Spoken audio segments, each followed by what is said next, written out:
The flashing red and blue lights reflected off my kitchen window as I watched 3 patrol cars pull up to my driveway.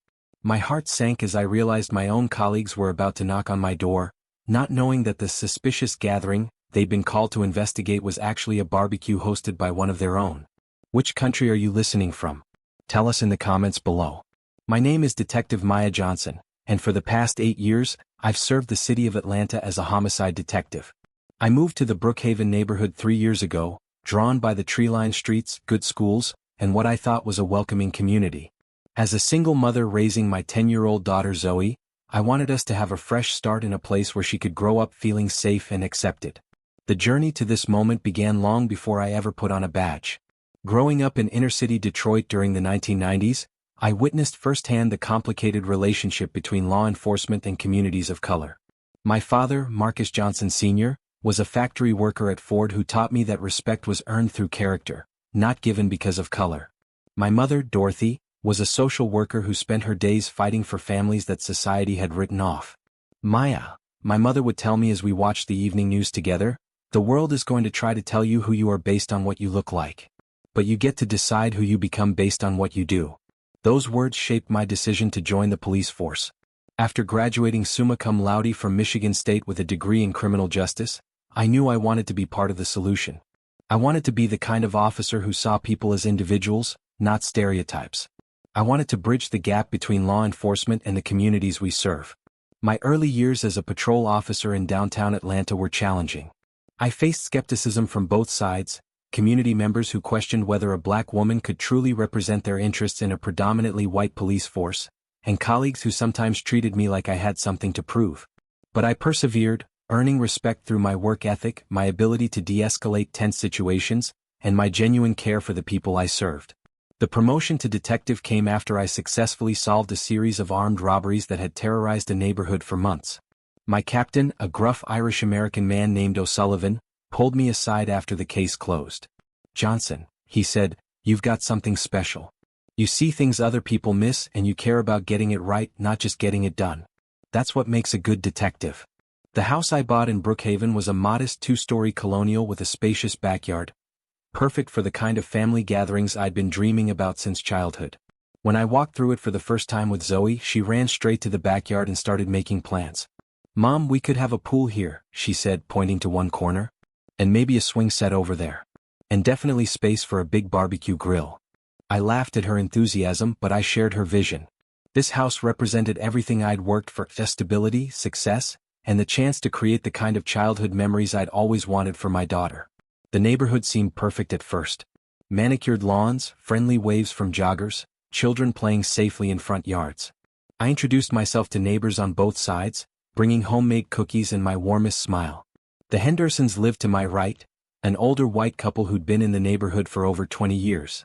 Carol Henderson was always impeccably dressed when she worked in her garden, and her husband Bob drove a pristine vintage Buick that he washed every Saturday morning. Our early interactions were polite but reserved. A wave across the yard, a brief "good morning," when we happened to be getting our mail at the same time.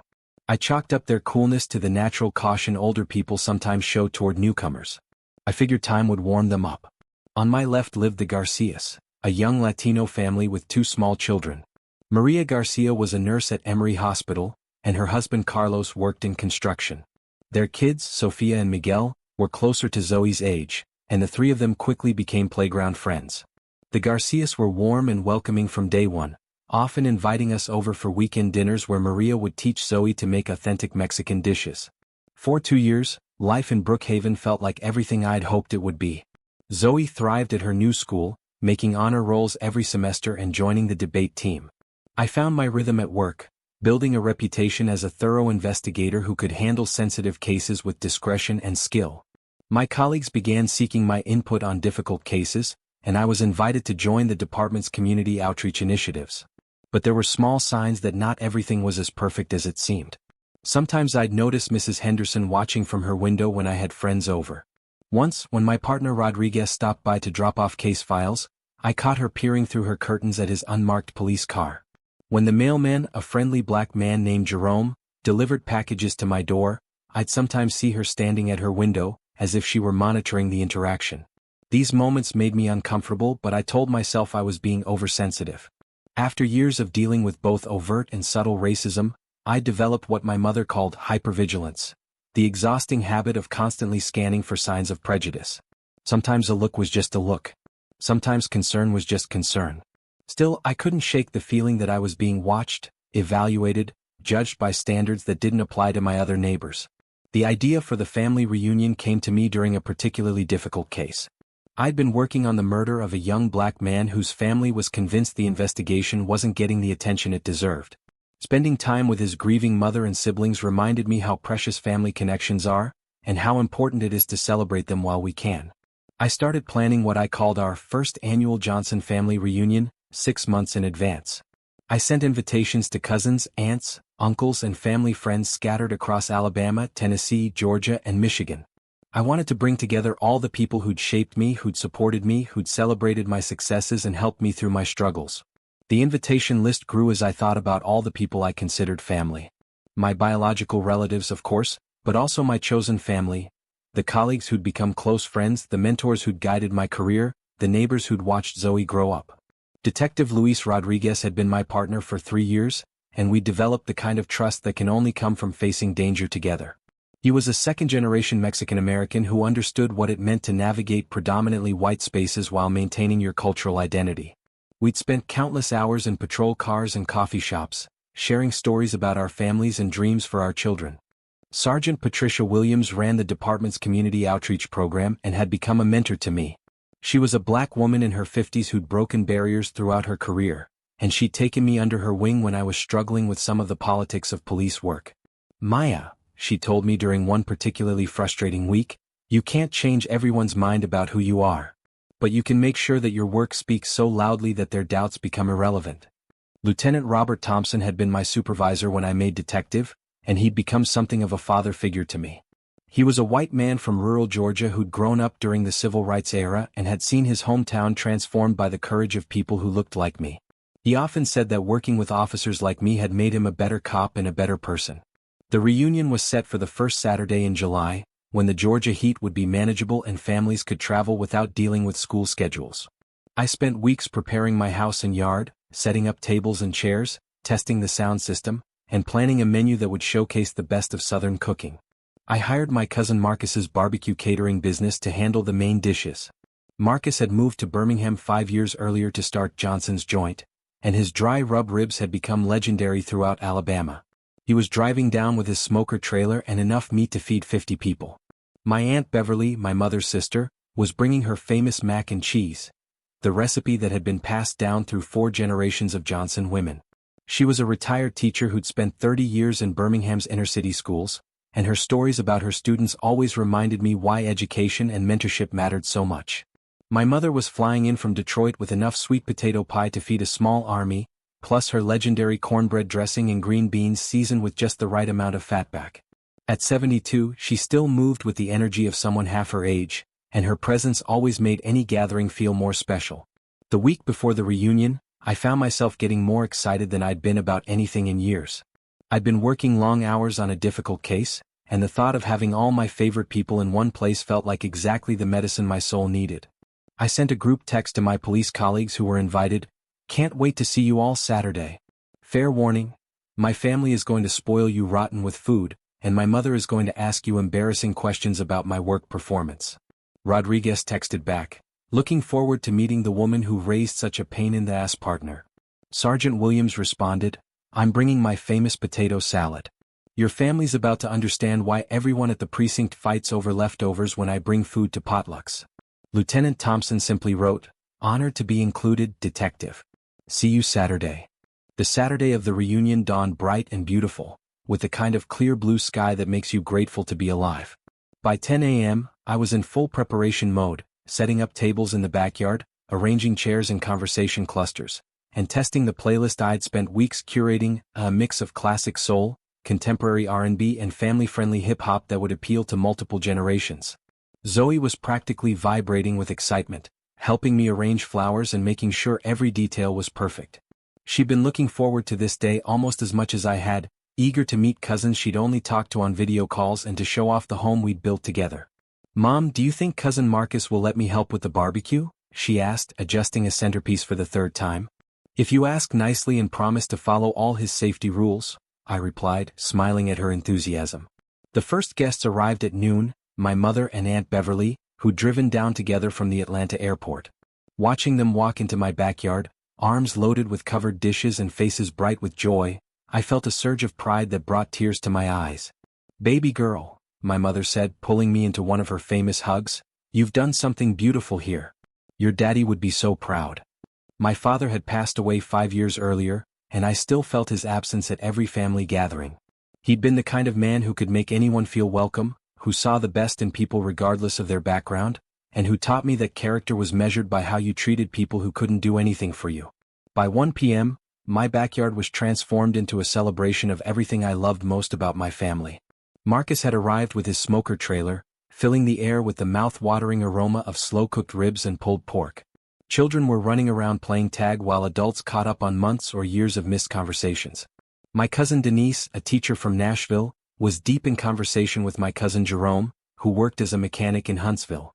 My great-aunt Lucille, who was 86 and still sharp as a tack, was holding court on the deck, telling stories about our family's migration from rural Mississippi to Detroit during the Great Migration. "Y'all don't know how good you have it," she was saying to a group of younger cousins. "When I was your age, a black family couldn't even dream of owning a house like this in a neighborhood like this. Maya's living the dream we fought for." The music was perfect, loud enough to create energy but not so loud as to disturb the neighbors. I'd been careful about that, knowing that some people might not appreciate our style of celebration. I'd even gone door to door the week before, letting neighbors know about the gathering and asking them to call me directly if the noise became a problem. Around 1:30, I noticed Mrs. Henderson in her backyard, tending to her rose garden. She was wearing one of her typical outfits, a pressed blouse, tailored slacks, and gardening gloves that looked like they'd never seen actual dirt. I waved at her, but she didn't wave back. Instead, she seemed to be watching my guests with a focused intensity that made me uncomfortable. I walked over to the fence that separated our properties, determined to be neighborly. "Beautiful day for gardening," I called out. She looked up, her expression neutral but somehow cold. "Yes, quite nice. We're having our first family reunion," I continued, gesturing toward the gathering behind me. "I hope the music isn't too loud." I asked everyone to keep it reasonable. "It's noticeable," she replied, her tone clipped. I felt a familiar knot forming in my stomach. The same feeling I'd had countless times when I sensed someone's discomfort with my presence had nothing to do with my actions and everything to do with my race. "Well, we should be winding down by early evening," I said, trying to maintain a friendly tone. "But please feel free to come over and introduce yourself if you'd like. We have plenty of food." Her expression hardened slightly. "No, thank you. I prefer to keep to myself." "Of course," I replied, forcing a smile. "Enjoy your gardening." I walked back toward my guests, but I couldn't shake the feeling that I was being watched. Over the next hour, I caught Mrs. Henderson glancing over the fence multiple times, her face set in what could only be described as disapproval. At 2:15, my police colleagues started arriving. Rodriguez came first, bringing his wife Carmen and their twin 8-year-old boys. He was wearing an Atlanta Braves jersey and cargo shorts, looking nothing like the serious detective who interrogated murder suspects for a living. "Maya," he called out as he walked through the side gate. "This place looks amazing. Carmen's been asking when she'd finally get to see your famous backyard." Sergeant Williams arrived 15 minutes later with her husband and teenage daughter, carrying an enormous bowl of potato salad that immediately drew a crowd of admirers. She was wearing a flowing summer dress and sandals, her usual professional demeanor replaced by the warm, maternal energy that made her so effective in community outreach. Lieutenant Thompson was the last to arrive, driving his personal vehicle, a restored 1970s pickup truck that he'd been working on for years. He was wearing jeans and a Georgia Bulldogs t-shirt, looking more like someone's favorite uncle than a senior police supervisor. "Detective Johnson," he said with a grin as he handed me a bottle of wine, "you threw quite a party. Mind if I introduce myself to your family?" For the next hour, I watched with deep satisfaction as my two worlds, my biological family and my chosen family, began to blend together. Rodriguez's boys joined the game of tag with my younger cousins. Sergeant Williams and my Aunt Beverly discovered they'd both grown up in Birmingham and started comparing notes about their childhoods. Lieutenant Thompson found himself deep in conversation with my cousin Marcus about barbecue techniques and the proper way to season a dry rub. This was exactly what I'd hoped the reunion would be, a celebration of all the people who'd shaped me, supported me, and made me who I was. Watching my daughter move easily between groups, soaking up attention from relatives and collecting new stories to remember, I felt a deep sense of contentment. But around 2:45, I noticed Mrs. Henderson had moved from her garden to her back porch, where she had a clearer view of my backyard. She was no longer pretending to be busy with other activities. She was simply watching, and her expression had grown increasingly stern. I tried to ignore her, focusing instead on the joy surrounding me. My great-aunt Lucille was telling Rodriguez's boys about what life was like when she was their age. My mother was showing Lieutenant Thompson photos of my police academy graduation. Cousin Marcus was explaining the science of smoke and heat to anyone who would listen. But I couldn't shake the growing sense of unease. Mrs. Henderson's watching had become so obvious that some of my guests had begun to notice. "Maya," Sergeant Williams said quietly, stepping up beside me, "is everything okay with your neighbor? She seems very interested in our gathering." "I'm not sure," I admitted. "She's been watching us for the past hour. I tried to invite her over earlier, but she wasn't interested." "Some people just aren't social," Williams replied diplomatically, but I could see the concern in her eyes. At 3:15, Mrs. Henderson went inside her house, and I felt a momentary sense of relief. Maybe she'd simply been curious about the gathering and had satisfied her interest. Maybe I'd been reading too much into her behavior. That relief lasted exactly 23 minutes. At 3:38, I was helping my mother arrange desserts on the buffet table when I heard the distinctive sound of car doors slamming in my front driveway. Multiple car doors. Heavy doors that closed with the authoritative thunk of official vehicles. My blood went cold. In 8 years as a police officer, I'd heard that sound thousands of times. I knew exactly what it meant. "Maya?" my mother said, noticing my sudden stillness. "What's wrong?" I held up my hand, listening. Radio chatter. The low murmur of official voices discussing protocol. The metallic clink of duty belts and equipment. "Police are here," I said quietly. The words rippled through the gathering like a stone thrown into still water. Conversation stopped. Children moved closer to their parents. The easy joy that had filled the air just moments before was replaced by a tension that every black person in America knows intimately. The fear that comes when you're enjoying yourself and suddenly you have to justify your existence. Rodriguez, who'd been playing cornhole with my cousins, immediately straightened up, his detective instincts kicking in. "Maya, did you call for backup on something?" "No," I replied, my voice barely above a whisper. "Someone called them on us." Lieutenant Thompson set down his plate and walked over to where I was standing. His face had taken on the serious expression I knew from work, the look of a supervisor preparing to handle a situation. "How do you want to play this?" he asked quietly. Before I could answer, we heard voices at my front door. Professional voices. Cautious voices. The voices of officers responding to what they believed might be a dangerous situation. "Atlanta Police. We need to speak with the homeowner." I felt the words hit me like a physical blow. In my own home. At my family reunion. While surrounded by my colleagues and loved ones. Someone had called the police on me. I walked toward the front of the house, my legs feeling unsteady beneath me. Rodriguez and Thompson fell into step behind me, their protective instincts overriding the casual atmosphere of the barbecue. When I opened the front door, I found 3 patrol officers standing on my porch. Officers Martinez, Collins, and Peterson, all officers I knew from the precinct. Martinez and I had worked on a domestic violence case together just 2 weeks earlier. Collins had been at my promotion ceremony to detective. Peterson and I often grabbed coffee before shift changes. They were standing in the standard formation for a potentially dangerous call, hands resting near their weapons, eyes scanning for threats, body language alert but not yet aggressive. They were good cops doing their jobs, but seeing them looking at my home as if it were a crime scene broke something inside me. "Officers," I said, my voice surprisingly steady. "I'm Detective Maya Johnson. This is my home." The recognition that dawned on their faces would have been comical under different circumstances. Martinez actually took a step backward, his mouth falling open slightly. "Maya?" he said, his voice filled with confusion and embarrassment. "What? How? This is your house?" "Yes, Luis. I live here. This is my home and these are my guests."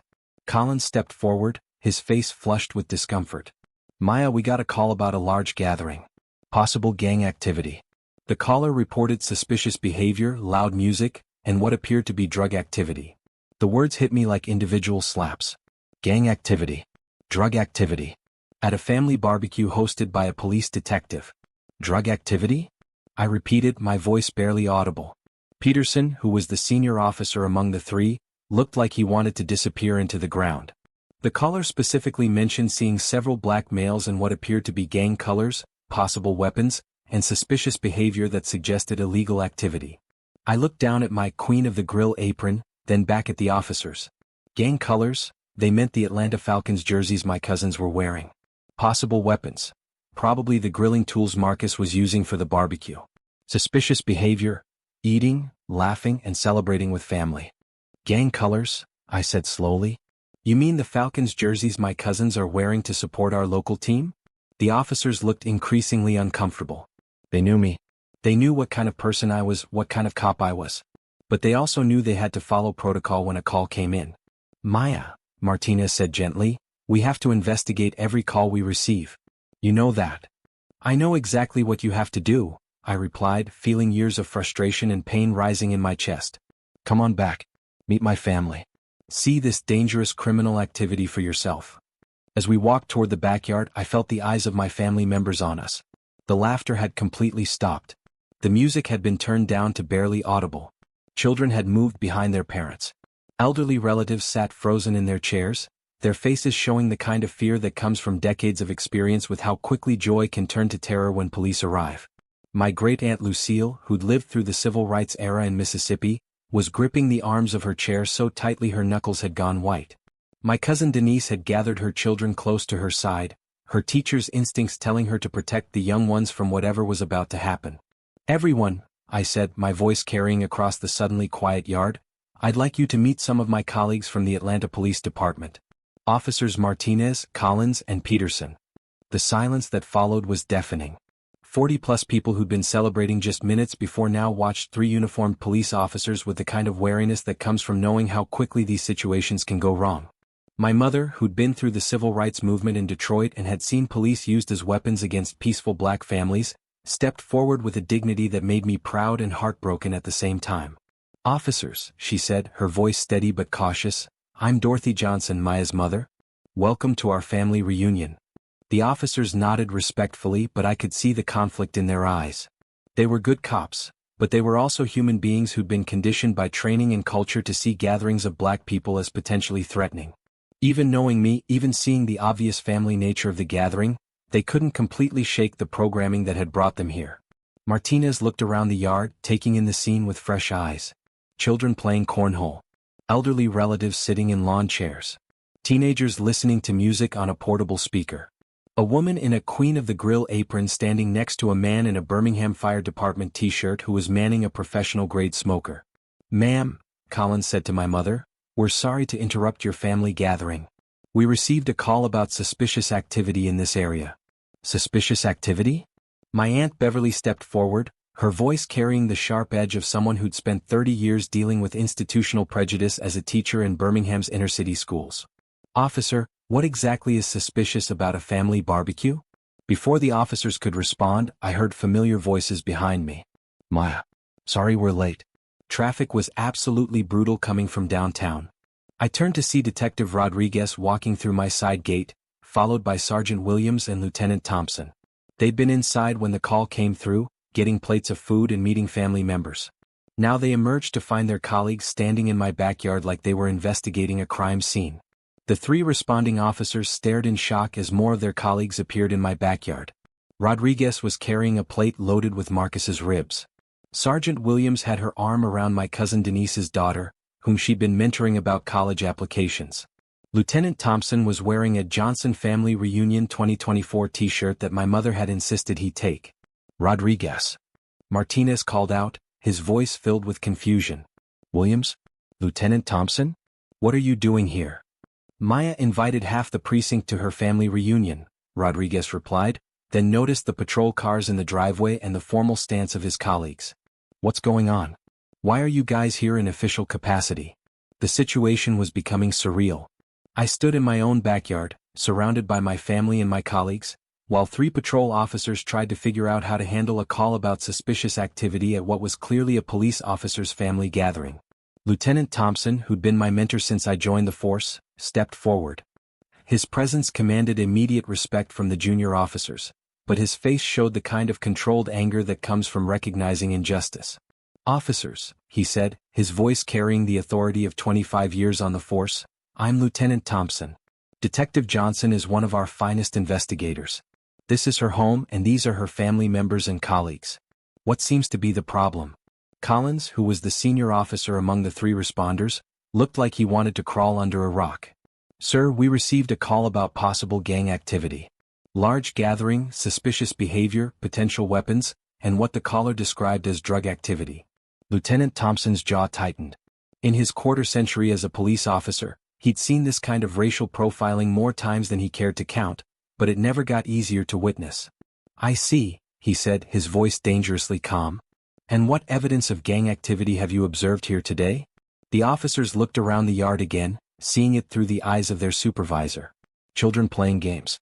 Elderly people eating from paper plates. A woman in an apron standing next to a barbecue grill. Multiple law enforcement officers in casual clothes sharing food and conversation. "None, sir," Peterson admitted quietly. "What about weapons?" Thompson continued. We haven't observed any weapons, sir." "Drug activity?" "No, sir. No evidence of drug activity." "Then I think we can consider this call resolved," Thompson said firmly. "Officers, thank you for your quick response to what appears to have been a false report. Detective Johnson, I apologize for this interruption to your family gathering. But I wasn't ready to let it go. The humiliation was too fresh, the injustice too clear, and the impact on my family too profound to simply dismiss." "Wait," I said, my voice stronger than I felt. "I want to know who made the call." Martinez shifted uncomfortably. "Maya, you know we can't always release that information to civilians." "I'm not asking as a civilian," I said, my detective instincts fully engaged now. "I'm asking as a police officer who's been falsely accused of criminal activity. Someone filed a false police report about me and my family. That's a crime under Georgia state law." Lieutenant Thompson nodded approvingly. "She's absolutely right. Officers, who made the call?" Collins checked his notepad reluctantly. "Call came from 1247 Maple Street at 3:32 p.m. Caller identified herself as Carol Henderson. She reported a large gathering of black males in possible gang attire, loud music disturbing the peace, suspected drug activity, and what she described as threatening behavior toward neighborhood residents." "Mrs. Henderson. My next-door neighbor. The woman who'd been watching over the fence for the past hour and a half." I felt a surge of anger unlike anything I'd experienced in years, but underneath the anger was something else. A clarity that came from finally understanding what I'd been sensing for months. This wasn't just about one racist neighbor making one phone call. This was about a system that automatically believed the worst about black people, even when one of those black people was a police officer with an exemplary record. "Threatening behavior," I repeated slowly. What threatening behavior could she have possibly observed? According to her statement, Collins continued reluctantly, she reported seeing multiple black males arriving in vehicles with out-of-state license plates, playing loud music with explicit lyrics, displaying possible gang affiliations through clothing and hand gestures, and engaging in what appeared to be drug transactions. Every word felt like a knife wound. Out-of-state license plates, because my family had driven down from Birmingham, Nashville, and Detroit. Explicit lyrics, we'd been playing classic Motown and contemporary R&B. Gang affiliations, sports jerseys and family reunion t-shirts. Drug transactions, people hugging hello and sharing food. Hand gestures, I said, my voice barely controlled. "What hand gestures?" Peterson looked down at his notes. She specifically mentioned seeing what appeared to be gang signs being exchanged between subjects. I almost laughed, but there was nothing funny about the situation. "Gang signs? You mean like this?" I raised my hand in the gesture my cousin Jerome had been using to wave at children across the yard. It was the same wave I'd seen countless times at family gatherings, a simple, friendly gesture that somehow, through the lens of racial prejudice, had been transformed into evidence of criminal activity. The impact on my family was devastating to witness. My mother, who'd spent decades fighting for civil rights and thought she'd created a better world for her children and grandchildren, looked like someone had aged her 10 years in 10 minutes. My cousin Marcus, a decorated firefighter who'd saved dozens of lives, was staring at the officers with the kind of hurt that comes from being seen as a threat when you've dedicated your life to helping people. My daughter Zoe, who'd been so excited about showing off our home and introducing her friends to her family, was pressed against my side, her face confused and frightened. This was her first real encounter with the reality of being black in America, and it was happening in her own backyard on what should have been one of the happiest days of her life. "Officers," I said, working to keep my voice professional, "I want to file a complaint about this false report. Mrs. Henderson has made serious accusations that have no basis in reality, and her call has disrupted a peaceful family gathering and potentially put my guests in danger." "Maya," Rodriguez said quietly, "you might want to think about this carefully. Filing a complaint against a neighbor could make your living situation complicated." But Lieutenant Thompson shook his head. "No, she's absolutely right to file a complaint. This kind of false reporting wastes police resources and puts people at risk. It's exactly the kind of behavior that damages police-community relations." I looked around at my family members, seeing the mixture of hurt, anger, and fear on their faces. My great-aunt Lucille, who'd lived through the worst of Jim Crow, was wiping tears from her eyes. My cousin Denise was holding her children close, probably wondering how she'd explain this to them later. My mother was standing with her shoulders squared and her head high, the way she'd stood during civil rights protests 50 years earlier. "I want to speak with Mrs. Henderson," I said. "Maya, that might not be a good idea," Rodriguez warned. "You're angry right now and confronting her could escalate the situation." "I'm not going to confront her," I replied. "I'm going to educate her. As a police officer, I have a duty to help community members understand when and how to properly use emergency services. As a homeowner, I have a right to address false accusations made against me and my family." Lieutenant Thompson considered this for a moment, then nodded. "I think that's exactly the right approach. Officers, we're going to speak with the complainant about the proper use of emergency services and the potential consequences of filing false reports." We walked toward the fence that separated my property from the Hendersons, a strange procession of uniformed officers, plainclothes detectives, and one very determined homeowner in a Queen of the Grill apron. Behind us, my family watched in tense silence, probably wondering whether this day would end in healing or in heartbreak. Mrs. Henderson's back door opened before we reached the fence. She'd clearly been watching from inside her house, and now she stepped onto her porch with the careful movements of someone who knew she was in trouble. She was still wearing the gardening outfit from earlier, but her perfect appearance had become disheveled. Her hair was mussed, her hands were shaking slightly, and her face was pale except for two bright spots of color high on her cheeks. "Mrs. Henderson," I called out, my voice calm but carrying across the distance between us. "I'm Detective Maya Johnson. I believe you called the police about my family gathering?" She looked at the officers surrounding me, then at the badges that several of my colleagues had clipped to their casual clothes when they realized what was happening. Her eyes moved from Rodriguez's badge to Sergeant Williams's badge to Lieutenant Thompson's badge, and I watched as the reality of the situation slowly dawned on her. I didn't know," she stammered, her voice barely audible. "Didn't know what?" I asked, stepping closer to the fence. "That I'm a police officer? That my family members are law-abiding citizens? That a family barbecue isn't a criminal enterprise?" She looked down at her hands, which were now visibly trembling. There were so many people and the music was loud and you made assumptions based on the color of our skin," I finished for her. The words hung in the air like a challenge. This was the moment of truth. Would she deny the obvious reality of what had happened, or would she confront her own prejudices? Mrs. Henderson's face crumpled, and I could see her struggling with emotions I couldn't quite identify.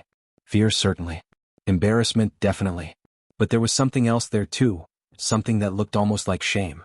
"Ma'am," Lieutenant Thompson stepped forward, his voice carrying the authority of his rank and his years of experience. "Filing a false police report is a serious offense. These officers could have been responding to a real emergency instead of investigating a family barbecue. Someone could have been hurt because resources were diverted from actual crimes." Mrs. Henderson's eyes filled with tears. "I'm sorry," she whispered. "I'm so sorry. But I wasn't ready to accept a simple apology. This was bigger than one neighbor's prejudice. This was about a pattern of behavior that had real consequences for real people." "Mrs. Henderson," I said, my voice growing stronger, "I need you to understand what happened here today. When you called the police on my family, you weren't just being a concerned neighbor. You were perpetuating a system of racial profiling that puts innocent people in danger." I gestured toward my backyard, where my family was still watching our conversation with tense attention. "Do you see those people? My cousin Marcus is a firefighter who saved dozens of lives. My Aunt Beverly is a retired teacher who dedicated 30 years to educating inner-city children. My mother marched with Dr. Martin Luther King Jr. and raised 4 children who all became productive, law-abiding citizens. Mrs. Henderson was crying openly now, but I continued. My 10-year-old daughter is an honor student who wants to be a veterinarian. She speaks 3 languages and volunteers at the animal shelter every weekend. Today was supposed to be one of the happiest days of her life, meeting family members she'd only talked to on video calls, showing off the home we've built together. My voice was getting louder now, not with anger but with passion. This was my chance to make this woman understand the human cost of her assumptions. These are the people you called the police on. These are the people you saw as a threat. My colleagues, fellow police officers, had to respond to your call as if my home were a crime scene. Do you understand what that feels like? Do you understand what it means to be seen as dangerous when you're just trying to love your family? Officer Collins stepped forward uncomfortably. Ma'am, we need to discuss the specifics of your report. You mentioned drug activity. Can you tell us what you observed that led you to that conclusion? Mrs. Henderson wiped her eyes with a tissue. I saw people exchanging things. Money changing hands. You thought you saw drug deals, I said. Mrs. Henderson, what you saw was my cousin Jerome giving my Aunt Beverly money he owed her from when she helped him with his car payment last month. What you saw was my cousin Denise paying my cousin Marcus for catering this event. What you saw was family members settling debts and sharing expenses like families do. And the gang colors? Lieutenant Thompson asked. Atlanta Falcons jerseys, I replied. We live in Atlanta. People here support the local team. Is that suspicious behavior now? Mrs. Henderson was shaking her head, looking increasingly devastated. I was wrong. I was so wrong. I don't know what I was thinking. I know what you were thinking, I said, and my voice was no longer angry, it was sad. You were thinking that a gathering of black people must be dangerous. You were thinking that our joy was a threat to your peace. You were thinking that we didn't belong in your neighborhood. The truth of those words seemed to hit her like a physical blow. She sat down heavily on her porch step, her face buried in her hands. You're right, she said, her voice muffled. You're absolutely right. I was scared of you and I don't even know why. You've been nothing but kind to me since you moved in. You've never done anything to justify my fear. I saw all those cars and all those people and you assumed the worst because we're black, I finished gently. She looked up at me with red-rimmed eyes. Yes, God help me, yes. I'm a racist. I didn't think I was, but I am. I was raised better than this. My parents taught me better than this. But when I saw your gathering, all I could think about was what I'd been told to fear. This admission hung in the air between us. It was rare for someone to acknowledge their prejudice so directly, and I found myself feeling something I hadn't expected, respect for her honesty. Mrs. Henderson, I said, the fact that you can admit that means something. Most people would deny it or make excuses. But recognition is only the first step. The question is, what are you going to do about it? She stood up slowly, wiping her eyes again. I want to make this right. I don't know how, but I want to try. Detective Johnson, would it be possible? Could I maybe meet your family? Properly this time? Could I apologize to them personally? I looked back at my relatives who were still watching from the deck. My mother caught my eye and gave me a small nod, the kind of nod that said she trusted my judgment and would support whatever decision I made. Come on, I said, opening the gate between our yards. Let me introduce you to some of the finest people you'll ever meet. What followed was one of the most surreal and meaningful experiences of my life. Mrs. Henderson, accompanied by the police officers, walked into my backyard and faced the people she'd accused of being criminals. The silence was deafening at first. 40-plus people stared at the woman who just called the police on their family gathering, trying to process this unprecedented turn of events. My mother, who'd spent her youth fighting for civil rights and her adulthood teaching others about dignity and forgiveness, stepped forward first. Mrs. Henderson, she said, her voice carrying the grace that had gotten her through decades of similar confrontations, I'm Dorothy Johnson, Maya's mother. Mrs. Henderson approached her with obvious trepidation. Mrs. Johnson, I owe you and your family the deepest apology. What I did today was wrong and I have no excuse for it. My mother studied her for a long moment, then extended her hand. We all make mistakes, honey. The question is whether we learn from them. The handshake between these two women, one black, one white, both products of different eras and experiences, seemed to break some of the tension in the yard. Mrs. Henderson then approached my cousin Marcus, who was still standing by his smoker, wearing his Birmingham Fire Department t-shirt. Sir, she said, I understand you're a firefighter? Yes, ma'am, Marcus replied cautiously. 22 years with Birmingham Fire and Rescue. I called you a gang member, she said, her voice breaking. I called a man who saves lives for a living a gang member. I am so deeply ashamed. Marcus looked at her for a long moment, then did something that surprised everyone. He smiled. Ma'am, I've been called worse things by people who should know better. The difference is that you're here apologizing. That means something. She met my Aunt Beverly next, learning about her 30 years of teaching and her work with literacy programs. She shook hands with my cousin Denise and met her children, who looked up at her with the curious innocence of youth. But it was her interaction with my daughter Zoe that affected me most deeply. Are you the lady who called the police on our barbecue? Zoe asked with the direct honesty that only children possess. Mrs. Henderson knelt down to Zoe's level. Yes, sweetheart. I am. And I was very, very wrong to do that. Why did you do it? Zoe asked. Mrs. Henderson was quiet for a long moment, clearly struggling with how to explain adult prejudices to a child.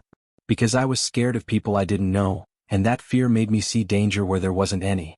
I made a mistake and I hurt your family. I'm very sorry. That's okay, Zoe said with the easy forgiveness of childhood. Do you want to try my grandma's sweet potato pie? It's really good. As I watched Mrs. Henderson accept a piece of pie from my daughter, I felt a complex mixture of emotions washing over me. Anger at the injustice of the situation. Sadness that this kind of prejudice still existed in 2024. But I also hoped that maybe, just maybe, we could build bridges instead of walls. The officers who had responded to the call stayed for a few more minutes, chatting with my colleagues and seeing firsthand that the suspicious gathering was actually a celebration of family, service, and community. When they prepared to leave, they apologized again and promised to include this incident in their community policing training. This is exactly the kind of situation we need to learn from, Martinez said as he prepared to get back in his patrol car. Maya, thank you for handling this with such grace. A lot of people would have been a lot angrier. I am angry, I replied honestly. But anger without education doesn't solve anything. Hopefully this experience will help all of us do better. Mrs. Henderson stayed for nearly an hour, moving from group to group and listening to stories about my family members' lives and achievements. She learned about my cousin Jerome's work as a master mechanic, my great-aunt Lucille's experiences during the civil rights movement, and my mother's volunteer work with literacy programs. With each conversation, I watched her understand more deeply the humanity of the people she'd seen as threats. These weren't statistics or stereotypes. They were individuals with hopes, dreams, fears, and accomplishments. They were people just like her, trying to live good lives and love their families. When she finally prepared to leave, she had tears in her eyes and a plate of food my mother had insisted she take home. Detective Johnson, she said as we walked back toward the fence between our properties, I have a lot to think about and a lot to learn. This has been one of the most educational and humbling experiences of my life. She paused at the gate, turning back to face me. I want you to know that I'm going to do better. I'm going to educate myself about implicit bias and racial prejudice. I'm going to examine my assumptions and work to change them. And I'm going to make sure my grandchildren learn from my mistakes. That's all any of us can do, I replied. Learn, grow, and do better.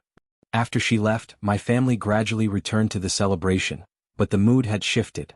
The easy joy of the earlier hours had been replaced by something more complex. A mixture of relief, reflection, and a deeper understanding of the challenges we still face. My great-aunt Lucille pulled me aside as we were cleaning up. Baby girl, she said, you handled that situation with more grace than I could have managed at your age. Your daddy would be proud of how you stood up for this family while still leaving room for that woman to grow. I don't know if I did the right thing, I admitted. Part of me wanted to be angrier. Part of me wanted to file charges and make sure she faced consequences. Sometimes the biggest consequence is having to look at yourself honestly, she replied. That woman's going to think about this day for the rest of her life. That might change her more than any punishment ever could. As the evening wound down and family members began the long drives back to their respective cities, I found myself reflecting on what had happened.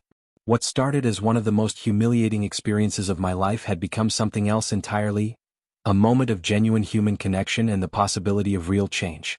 Rodriguez was one of the last to leave, helping me carry chairs back to the garage. Maya, he said, I want you to know that what happened today is going to make me a better cop. Seeing how quickly we all assumed the worst, even knowing you, it's opened my eyes to things I need to work on. We all have work to do, I replied. The system isn't going to change itself. It's going to take people like us working from the inside to make it better. Lieutenant Thompson lingered after the other guests had left, helping me take down the decorations while Zoe played in the yard. Maya, he said, I've been a cop for 25 years and I've seen a lot of situations like this. Most of them don't end with handshakes and shared meals. What you did today, the way you handled this, that's going to have ripple effects. That woman's going to tell other people about this experience. Some of them might examine their own biases. Change happens one conversation at a time. I hope so, I said. For Zoe's sake, I hope so. That night, after everyone had gone home and the dishes were done, I sat on my back porch with Zoe, looking out at the yard where just hours before we'd been celebrating with family. Mom, Zoe said, why did Mrs. Henderson call the police on us? It was the question I'd been dreading, but I knew it was important to answer honestly. Because she was scared of us, baby. Not because we did anything wrong, but because she's been taught to be afraid of people who look like us. That's not fair, Zoe said with the moral clarity of childhood. No, it's not fair. But sometimes unfair things happen, and we have to decide how we're going to respond. We can respond with anger and hatred, or we can respond with truth and education and hope. Is that why you invited her to meet everyone? Yes. Because I believe people can change if they're given the chance to see the truth. Zoe was quiet for a moment, processing this. Do you think she'll change? I think she wants to. And that's a start. 3 months later, Mrs. Henderson and I organized a neighborhood block party. It wasn't easy. There were long conversations about trust, difficult discussions about privilege and prejudice, and honest examinations of the assumptions we all carry. But slowly, carefully, we built something new. She introduced me to families I'd never met, sharing what she'd learned about the difference between being cautious and being prejudiced. I introduced her to the concept of community policing, explaining how law enforcement works best when it's built on relationships rather than fear. We started a neighborhood watch program, but not the kind that profiles people based on their appearance. Instead, we created a network of neighbors who actually knew each other, who could distinguish between suspicious activity and cultural differences, who understood that safety comes from community connection rather than community division. Zoe and Mrs. Henderson's granddaughter, who visits every summer, became fast friends. They play in both our yards now, building the kind of easy, colorblind friendship that gives me hope for the future. Watching them together, I see glimpses of the world we're trying to create, a world where children are judged by their character rather than their color. I still face racism in my work as a police officer. There are still people who question my authority, who assume I'm not qualified for my job, who see my badge as somehow less legitimate because of the color of my skin. But I've learned that every encounter with prejudice is an opportunity to educate, to build bridges, and to prove that character isn't determined by race. The incident at my family reunion taught me something important about the nature of change. It's not enough to be angry about injustice. Anger without action is just noise. It's not enough to demand that others change. Change has to start with our willingness to engage, to educate, and to remain open to the possibility that people can grow. Mrs. Henderson could have retreated into defensiveness when confronted with her prejudice. I could have retreated into anger when faced with her assumptions. Instead, we chose the harder path of honest conversation and genuine relationship building. The badge I wear represents more than just my authority as a police officer. It represents my commitment to justice, equality, and the protection of all people regardless of their race, religion, or background. When Mrs. Henderson called the police on my barbecue, she didn't know she was calling them on one of their own. But in a way, that was exactly the point. We're all part of the same community. We all deserve to be treated with dignity and respect. And sometimes, it takes a moment of crisis to remind us of our shared humanity. 6 months after the barbecue incident, Mrs. Henderson asked if she could speak at a community policing forum I was organizing. She wanted to share her story to help other people recognize their own biases before those biases hurt innocent people. I used to think I wasn't racist because I never used racial slurs or joined hate groups, she told the assembled crowd. But racism isn't just cross burnings and white hoods. It's also calling the police when black people are enjoying themselves. It's assuming the worst about people based on their appearance. It's letting fear override common sense and human decency. She paused, looking directly at me before continuing. Detective Johnson taught me that good people can do racist things, and that recognizing that fact is the first step toward doing better. She had every right to hate me for what I did to her family. Instead, she chose to educate me. That's the kind of grace I want to learn to show others. After the forum, a young black mother approached us. She was crying as she thanked Mrs. Henderson for sharing her story. "You don't know what this means," she said. "My son is 15, and I'm terrified every day that someone's going to call the police on him for walking while black. Hearing you admit your mistakes and commit to doing better, It gives me hope that maybe he'll grow up in a world that sees him as a person instead of a threat. That night, as I was tucking Zoe into bed, she asked me about the woman who'd spoken after the forum. "Mom, why was that lady crying?" "Because she's scared for her son," I explained. "She's scared that people will make assumptions about him the way Mrs. Henderson made assumptions about our family." "But that won't happen, right? Because Mrs. Henderson learned better?" I looked into my daughter's hopeful eyes and felt the weight of the world we're trying to build for her. Mrs. Henderson learned better, and she's teaching other people to do better too. But there are still a lot of people who need to learn. That's why the work isn't finished. What work? The work of making sure every child, black, white, brown, whatever, grows up in a world where they're judged by who they are, not what they look like. Can I help with that work? You already are, baby. Every day you treat people with kindness and respect, you're helping build that world. 1 year later, our neighborhood is different. Not perfect, but different. We know each other's names now. We share information about our children's achievements and our elderly relatives' health concerns. We've learned to distinguish between actual suspicious activity and cultural differences. When new families move in, Mrs. Henderson is often the first person to welcome them with homemade cookies and genuine interest in their stories. She's become an unlikely ambassador for inclusion, using her own journey from prejudice to understanding as a teaching tool. The annual Johnson family reunion has become a neighborhood tradition. Last year, 12 families from our street joined us, bringing dishes from their own cultural traditions and creating the kind of multicultural celebration I dreamed of when I first bought this house. My police colleagues have used our story in training sessions, helping other officers understand how unconscious bias can affect their work. The incident has become a case study in how to turn a moment of prejudice into an opportunity for growth and understanding. But perhaps the most important change is in my daughter. Zoe has grown up seeing that people can change, that difficult conversations can lead to positive outcomes, and that grace and education are more powerful than anger and division. She's 15 now, confident and articulate, planning to study criminal justice in college so she can follow in my footsteps. When she faces her own encounters with prejudice, and she will, I know she'll handle them with the same combination of strength and grace that has guided our family through this journey. "Mom," she said to me recently, "do you ever regret not filing charges against Mrs. Henderson?" It's a question I've asked myself many times over the years. "No," I replied after thinking about it. Sometimes the most powerful consequence is having to face the truth about yourself. Mrs. Henderson faced that truth and it changed her. If I just filed charges, she might have become defensive and angry instead of reflective and committed to growth. But what if she hadn't changed? Then at least I would have known that I tried the path of education and grace first. I could have escalated later if necessary, but I couldn't have taken harsh actions if I'd started there. The truth is, not every story like ours has a happy ending. Not every person who displays prejudice is willing to examine their biases and commit to change. Not every victim of discrimination has the emotional resources to respond with education rather than anger. But I believe that when we have the opportunity to build bridges instead of walls, we should take it. When we have the chance to plant seeds of understanding instead of harvesting crops of bitterness, we should choose the harder path of hope. The barbecue was just the beginning. The real work, the work of building understanding, challenging prejudice, and creating genuine community, continues every day.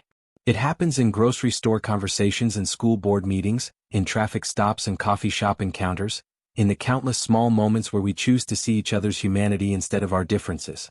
That's the lesson I want my daughter to carry forward. That's the legacy I want to leave as a police officer and as a human being. And that's the America we can build together, one conversation, one relationship, one moment of grace at a time. They judged me by my skin color and saw a threat. I showed them the strength of my character and the power of my badge. But more importantly, I showed them that the content of our character is what truly matters. Not the color of our skin, but the quality of our hearts. Because at the end of the day, we're all just people trying to live our lives, love our families, and make our communities better. The color of our skin doesn't change that fundamental truth.